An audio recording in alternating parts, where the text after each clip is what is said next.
The book of Revelation 15:1.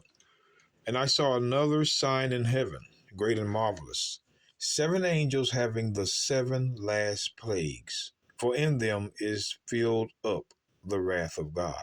So these 7 angels have these plagues, which is the wrath of God. The wrath of God. Now, who is the wrath of God for?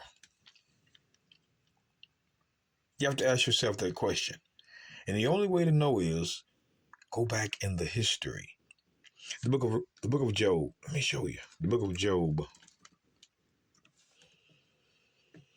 21.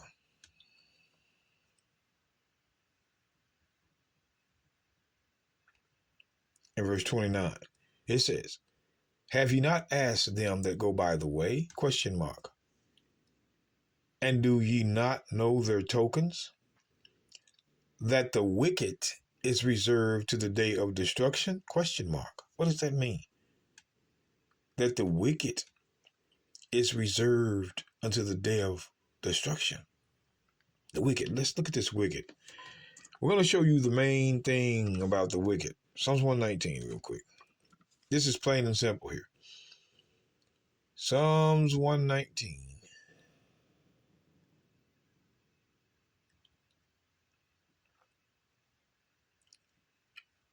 In verse 53, David writes, horror has taken hold upon me because of the wicked that forsake thy law. So the wicked hate the law. The wicked disobey the law. Anytime you see the wicked, the reason why is because they forsake the law. That's why it says in Proverbs.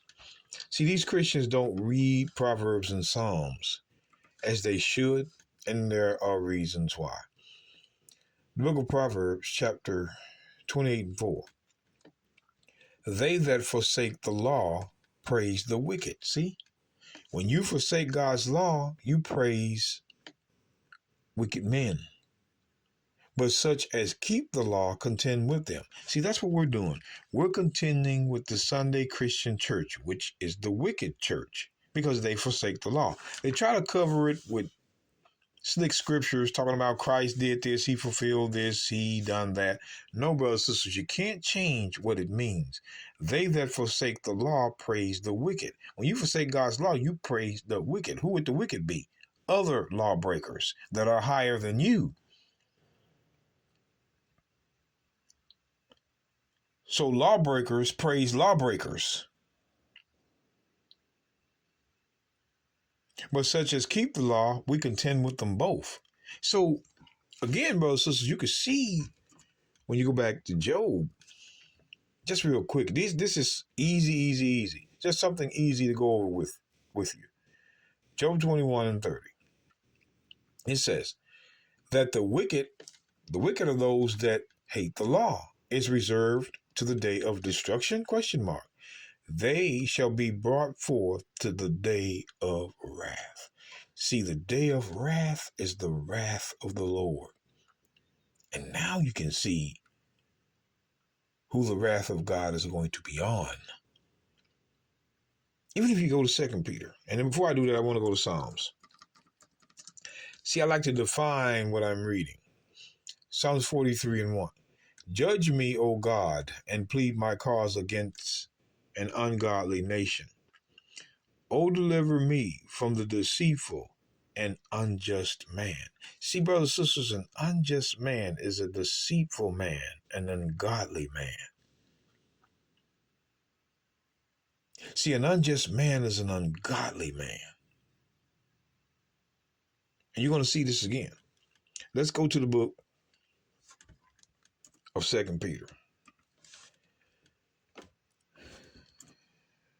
2 Peter 2.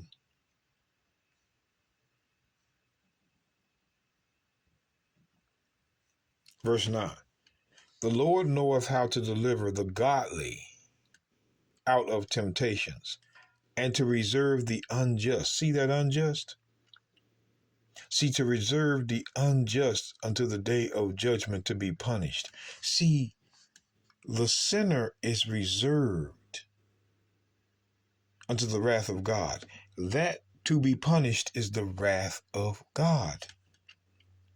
See, the sinners are reserved. When you look at the Christian church, that's the church that is reserved unto the day of punishment, the wrath of God, because they hate the law.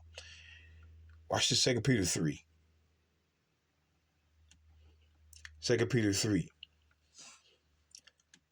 verse 7. But the heavens and the earth, which are now by the same word, are kept in store, reserved unto fire against the day of judgment and perdition of ungodly men. See, brothers and sisters, you keep on seeing the ungodly reserved, the unjust reserved, the wicked reserved until the day of wrath, until the day of punishment. That's what you're seeing. That's who's going to be destroyed. The ungodly, the unjust. See, I'm going to give you a clear-cut meaning of ungodly. Let's get the book of Jude. I'm going to show you what who the ungodly are. Jude, I'm just going to go right down to verse 15. I'm going to show you definitely who the ungodly are. It says, to execute judgment, the saints, upon all, and to convince all that are ungodly among them of all their ungodly deeds, which they have ungodly committed, and of all their hard speeches, which ungodly sinners have spoken against him. So the ungodly are sinners.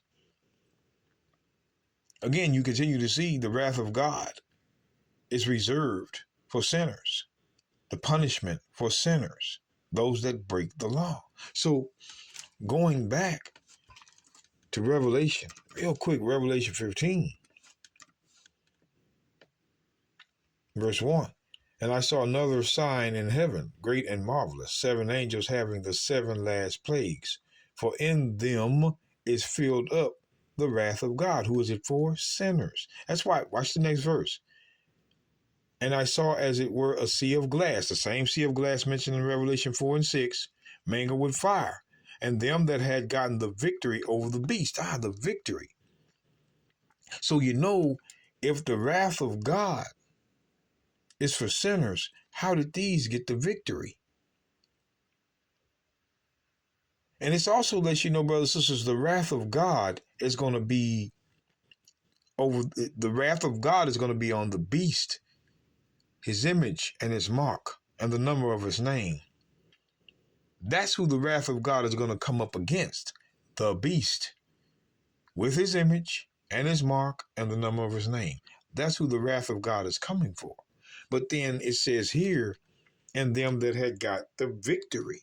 Well, let's go to 1 John. I'm going to show you how they got the victory.